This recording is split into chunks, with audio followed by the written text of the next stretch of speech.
आपल्यासोबत सुषमा अंधारे ताई आज शरद पवारांचा वाढदिवस आहे आणि पवार कुटुंबियांनी त्यांची भेट घेतली. राजकीय तर्कवितर्क लढवत जात आहेत.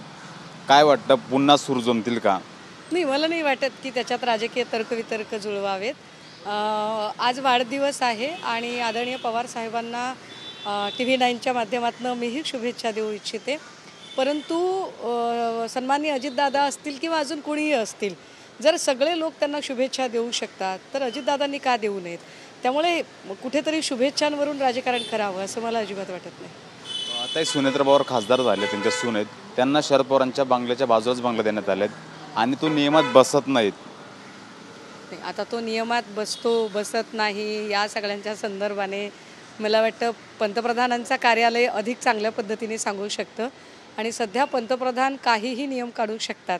त्यामुळे त्यावर मी काही बोलण्यापेक्षा पंतप्रधानांच्या कार्यालयाला विचारणं हे मला वाटतं जास्त योग्य राहील. मंत्रिमंडळाचा विस्तार होणार आहे, बैठका सुरू आहेत, खलबतं चालू आहे, 2 दिवसापासून बैठकावर बैठका होतात. मात्र या विस्तारामध्ये भाजपाचा वर्चस्व दिसतोय. जे काही महत्त्वाचे खाते भाजपाच्या पारड्यात आहेत आणि तुमचे एकनाथ शिंदे सर असतील त्यांना किंवा अजितदादांना काहीच मोजक्याच खात्यावर समाधान मानावं लागतं. नाही, हे बघा, सिंगल लार्जेस्ट पार्टी आणि जिसकी जितनी संख्या भारी उसकी उतनी भागीदारी या न्यायाने जर बघितलं तर 132चा नंबर जर भाजपाकडे असेल तर ऑब्व्हियसली भाजपा महत्त्वाची खाती स्वतःकडे ठेवणं फार स्वाभाविक आहे. मग समजा गृह खातं असेल, नगरविकास खातं असेल, यासारखी जी महत्त्वाची खाती आहेत ती भाजपा स्वतःकडे ठेवणं फार फार स्वाभाविक आहे. अर्थसहकार, जलसंपदासारखी खाती महत्त्वाची खाती आहेत. परंतु माझं म्हणणं हे आहे, त्यांनी कुणाला काय खातं द्यावं काय नाही द्यावं हा त्यांचा अंतर्गत प्रश्न आहे. पण काहीतरी करून तुम्ही प्रश्न सोडवा आणि या राज्याला खाते आणि त्या खात्यांचे मंत्री द्या. कारण खात्यांचे मंत्री नसल्यामुळे राज्यात जो एका अराजकतेची स्थिती निर्माण झालेली आहे, अंबडमध्ये झालेली तरुणीची आत्महत्या असेल, मुंबईमध्ये ड्रग्ज न मिळाल्याने 2 तरुणांनी केलेली आत्महत्या असेल, बीड मस्साजोगमधली सरपंचाची हत्या, पुण्यामधली सतीश वाघ यांची हत्या आणि परभणीतलं कालचं जाळपोळीचं प्रकरण, हे सगळ्या जर गोष्टी बघितल्या तर कुणीतरी रिस्पॉन्सिबल पर्सन पाहिजे की जो होम मिनिस्टरला किंवा एकूण गृह खात्याला आदेश निर्गमित करेल.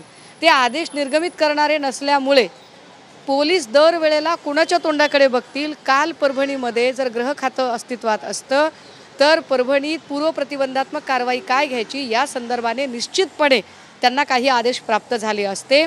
कालचं जे काही प्रकरण झालं आणि त्यानंतर स्वतःच्या नाकर्तेपणावर पांघरून घालण्यासाठी जर कोम्बिंग ऑपरेशनच्या नावाखाली आंबेडकरी अनुयायांची धरपकड करून त्यांचं आयुष्य भविष्य उद्ध्वस्त करण्याचा प्रयत्न सरकार करत असेल तर निश्चितच हा प्रकार निंदनीय आहे.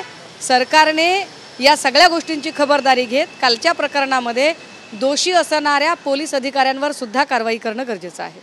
एक महत्त्वाचा प्रश्न विचारतो की काल मंत्रिमंडळाची विस्तारासंदर्भात बैठक झाली. बैठकीमध्ये एकनाथ शिंदे सर गेले नाहीत आणि शिंदे गटाच्या नेत्यांचं असं म्हणणं आहे की अजितदादा आणि भाजप हे शिंदेंचं महत्त्व कमी करण्यासाठी एकत्रितरित्या काम करत आहेत. तुम्हाला असं वाटतं का?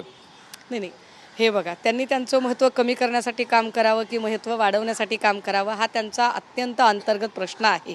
मला एवढंच म्हणायचं आहे की जे जुनं गाणं होतं काय ते दिलबर जानिया रूठने मनाने में कहीं बीत न जाए जिंदगानिया, ती अवस्था आत्ता येऊ नये. फडणवीस आणि शिंदे यांच्या रूठने मनानेमध्ये 5 वर्ष वाया जाऊ नयेत. या 5 वर्षात या राज्याचे प्रश्न काय आहेत ते जास्त महत्त्वाचे आहेत. तुमचे रुसवे फुगवे तुमच्याजवळ राहू देत, पण खाते वाटप काय ते लवकर करा. भलेही भाजपचे सगळे मंत्री द्या, हरकत नाही, पण खाते वाटप करा, एवढं आमचं नक्की म्हणणं आहे. बाकी महत्त्व ज्यांना फार महत्त्वाची चिंता आहे ते वाया सुरत गुवाहाटीला गेले नसते. शेवटचा प्रश्न विचारतो. नार्वेकर म्हणलेत की अजून तरी माझ्याकडे कुठलाही प्रस्ताव आला नाही, विरोधी पक्ष नेत्यासंदर्भातला प्रस्ताव आला तर त्यावर नियमानुसार कारवाई करणार.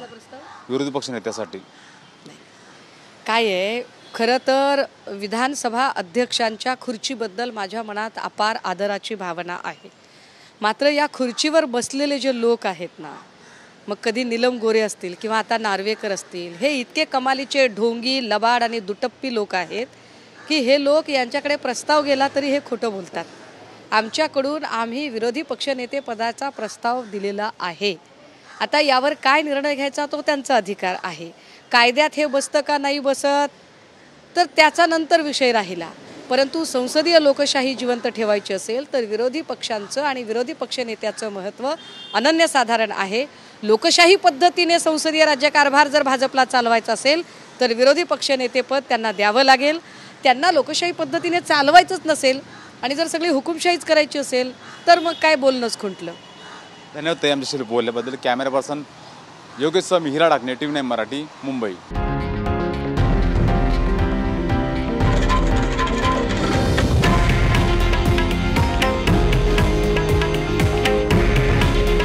हे आहे देशातील नंबर 1 न्यूज नेटवर्क आणि आपण पाहत आहात TV9 मराठी. काळजी तुमची, हित महाराष्ट्राचं.